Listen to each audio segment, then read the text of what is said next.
نحمده ونصلي على رسوله الكريم اما بعد اعوذ بالله من الشيطان الرجيم بسم الله الرحمن الرحيم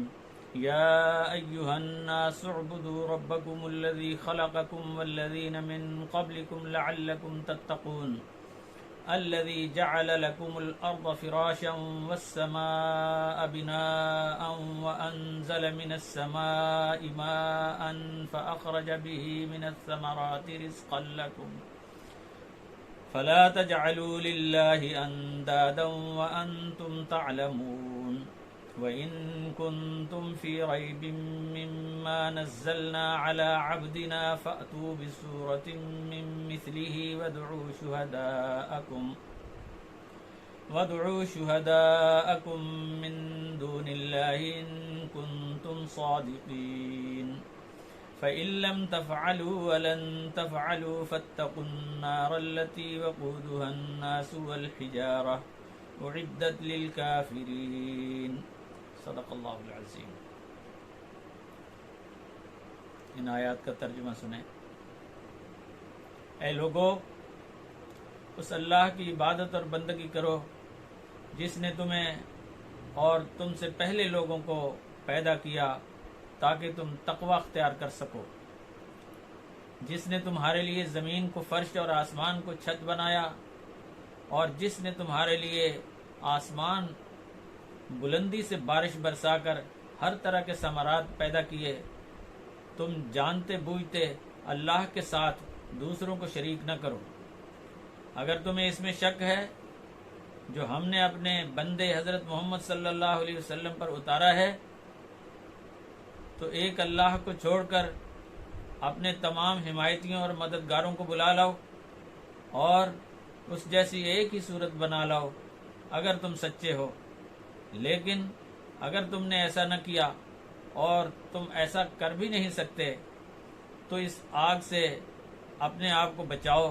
جس کا ایندھن انسان اور پتھر ہوں گے، جو کافروں کے لیے ہی بنائی گئی ہے۔ میرے محترم ناظرین و سامعین، السلام علیکم ورحمۃ اللہ وبرکاتہ۔ مومنوں، کافروں اور منافقین کا ذکر کرنے کے بعد اللہ تعالی نے تمام انسانوں کی جماعتوں کو خطاب کرتے ہوئے فرمایا ہے کہ اے لوگو، اگر تم چاہتے ہو کہ تمہارے اندر تقوی جیسی عظیم صفت پیدا ہو جائے تو اس اللہ کی عبادت اور بندگی کرو جس نے تمہیں اور تم سے پہلے ان لوگوں کو پیدا کیا جن کو تمہارے اس دنیا میں آنے کا سبب بنایا ہے۔ وہ اللہ جس نے تمام انسانوں کو جسم اور روح کا پیکر بنا کر جسم اور روح کی تمام ضرورتوں اور تقاضوں کو پورا کرنے کے وسائل اور ذرائع بھی عطا کیے ہیں۔ روح کے لیے اس نے اپنا کلام اپنے پاکیزہ بندوں کے ذریعے پہنچایا جس سے روح کی زندگی اور تابندگی ہے، اور جسم کے لیے زمین کو راحت اور آرام کا ذریعہ بنا کر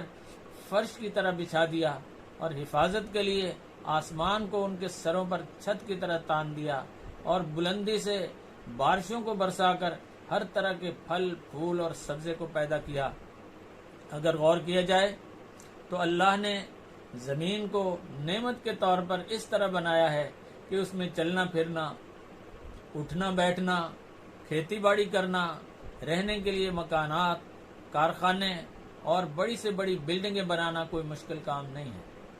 اس کی خوبی یہ ہے کہ زمین نہ تو اتنی نرم ہے کہ آدمی اس میں دھنس جائے یا اس کا چلنا پھرنا دشوار ہو جائے، اور نہ لوہے کی طرح سخت بنایا کہ اس کو استعمال کرنا آسانی سے ممکن نہ ہو، بلکہ زمین نرم تو اتنی ہے کہ ایک بچہ بھی کھودنا چاہے تو کھودتا چلا جائے، اور مضبوط اتنی ہے کہ اربوں کھربوں انسان ان کی زندگی گزارنے کا سامان، بلند و بالا بلڈنگیں اور بڑے سے بڑے پہاڑوں کا بوجھ اٹھائے ہوئے ہے، نہ جھکتی ہے اور نہ دبتی ہے اور نہ دھنستی ہے۔ زمین کو ایسا کارآمد بنایا کہ ایک کسان زمین میں ہل یا ٹریکٹر چلا کر اس میں چند دانے اور کھاد ڈال کر اپنی اور اپنے اہل خانہ کی سال بھر کی روزی پیدا کر لیتا ہے۔ ایک گٹھلی بو کر یا چند بیج بکھیر کر اس سے بے شمار پھل پھول سبزی اور ترکاریاں، مزیدار میوے، اناج اور غلے پیدا کر لیتا ہے۔ لوہا، گیس، تیل، لکڑی اور دوسری معدنیات بھی اسی زمین سے حاصل کرتا ہے، جس سے وہ تیز رفتار گاڑیاں، اونچے مکانات، بلند و بالا عمارتیں بناتا ہے۔ اللہ نے آسمان کو ہمارے سروں پر سائبان کی طرح تان دیا ہے، جو ہمیں کائنات کی ہزاروں آفات اور ہلاک کر دینے والے جراثیم سے محفوظ رکھتا ہے۔ جدید تحقیقات کے مطابق اس دنیا پر ایک چادر سی ڈال دی گئی ہے جس کو اوزون کہا جاتا ہے۔ اس کے چند کام ہیں، مثلا موسموں کی تبدیلی میں یہ معاون اور فضاؤں سے آنے والے زہریلے جراثیم کو یہ اپنے اندر جذب کر کے دنیا کے انسانوں کو اس سے محفوظ رکھتا ہے۔ ممکن ہے کہ اسی اوزون کو اس جگہ سما فرمایا گیا ہو جو چھت کی طرح ہمارے سروں پر موجود ہے۔ اللہ تعالیٰ نے زمین کو فرش اور آسمان کو چھت بنا کر آسمانی دنیا کو چاند، سورج اور ستاروں سے خوبصورتی اور زینت بخشی ہے۔ یہ روشن اور تابان قندیلیں اور روشن اور منور چراغ اس دنیا کو حسین تر بنا دیتے ہیں۔ فرمایا کہ اس اللہ نے بلندی سے پانی برسا کر پہاڑوں کی چوٹیوں پر برف کی شکل میں پانی جما دیا، جو سال بھر حسین چشموں اور جھیلوں اور ندی نالوں کے ذریعے بہہ کر کائنات کے حسن کو بھی بڑھا دیتا ہے، اور کھیتوں کو ہرا بھرا اور درختوں کو پر رونق بنا دیتا ہے۔ اور یہی پانی انسانوں کی تمام ضرورتوں کو بھی پورا کرتا ہے۔ اسی کی قدرت ہے کہ پانی، ہوا، مٹی، روشنی اور حرارت یہ سب ایک جیسی ہی ہے، لیکن ہر اگنے والی چیز کی شکل اور اس کی صورت اور اس کی بناوٹ بالکل مختلف اور انوکھی ہوتی ہے، اور گلہائے رنگا رنگ سے ہے رونق چمن اس کا سماں بن جاتا ہے۔ تو خلاصہ یہ ہے کہ زمین، آسمان، چاند، سورج، ستارے، فضائیں، ہوائیں اور بارشوں کا یہ نظام اس بات کی کھلی دلیل اور کھلی نشانیوں میں سے ہے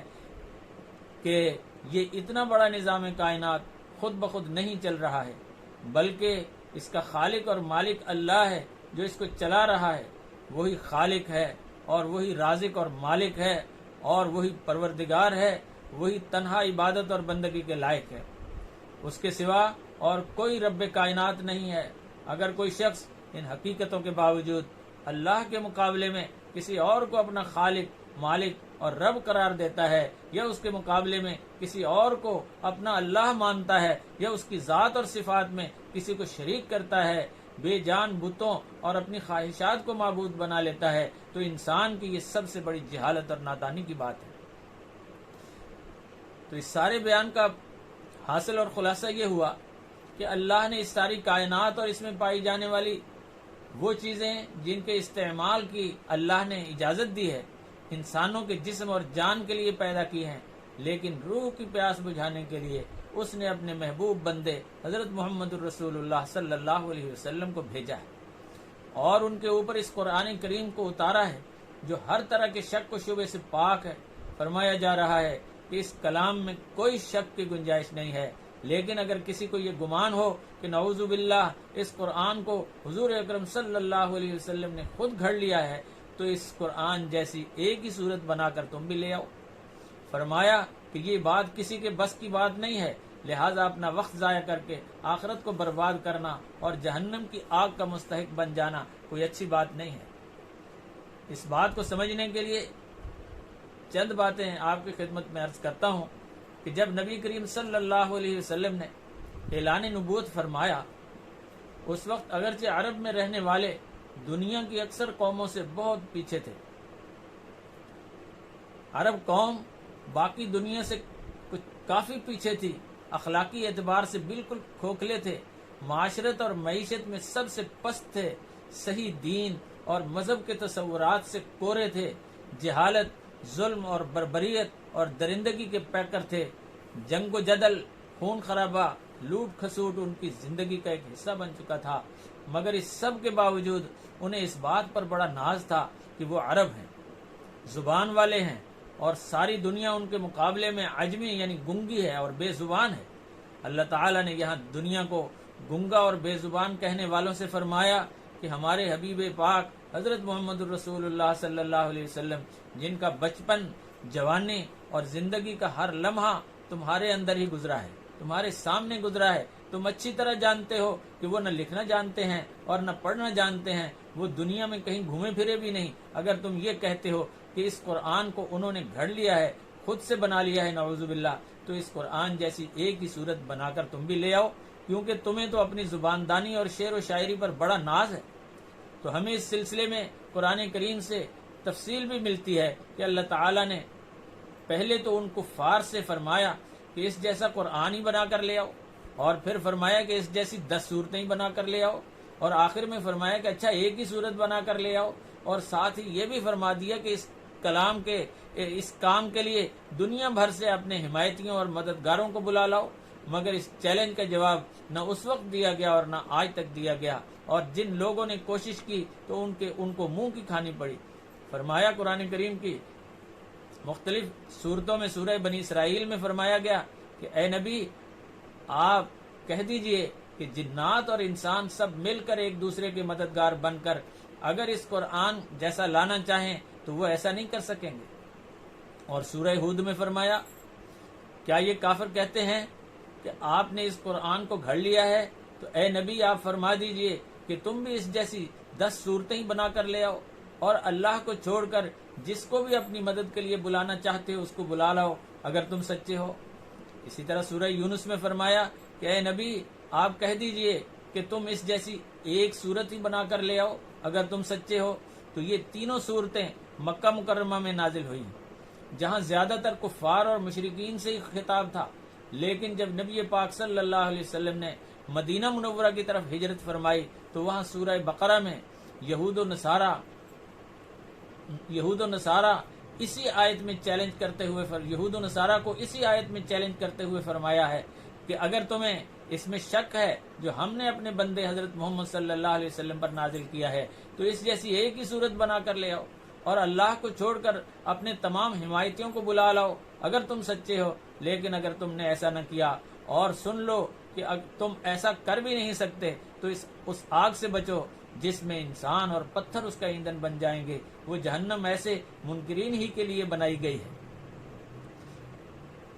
تو اگر غور کیا جائے تو یہ حقیقت نکھر کر سامنے آتی ہے کہ اللہ تعالیٰ نے اس قرآن جیسی ایک صورت کے لانے کے لیے چیلنج کیا ہے، اور اس میں یہ شرط نہیں لگائی کہ کون سی صورت بنا کر لے آؤ، بلکہ قرآن کی چھوٹی سے چھوٹی صورت بھی بنا کر لے آنے کے لیے فرمایا ہے. دوسری بات یہ بھی فرمائی ہے کہ ایک صورت بنا کر لانے کے لیے 3 مرتبہ چیلنج کیا ہے. دلچسپ بات یہ ہے کہ کفار مکہ اور مدینے کے اہل کتاب ہر طرح کی مخالفت کرتے تھے مگر اس چیلنج کا جواب نہیں دیتے تھے. اس کی وجہ یہ ہے کہ یہ قرآن کسی انسان کا بنایا ہوا نہیں ہے. قرآن کریم کا یہ چیلنج اس وقت بھی تھا اور آج 1500 سال گزرنے کے بعد بھی ہے. نہ اس وقت جواب دیا گیا نہ آج کسی کی ہمت ہے. کہتے ہیں کہ خلیفہ ہارون الرشید کے دور میں جبکہ عربی اپنی عروج پر تھی، عربی زبان اپنے عروج پر تھی اور کمال پر تھی، اس وقت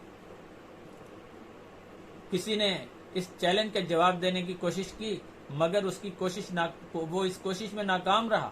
اس کے بعد لبنان کے کچھ عیسائیوں کے بڑے عالم اور فاضل لوگوں نے ایک اور کوشش کی مگر برسوں محنت کرنے کے باوجود سورہ فاتحہ کی 7 آیتوں جیسی بھی بنا کر نہ لا سکے.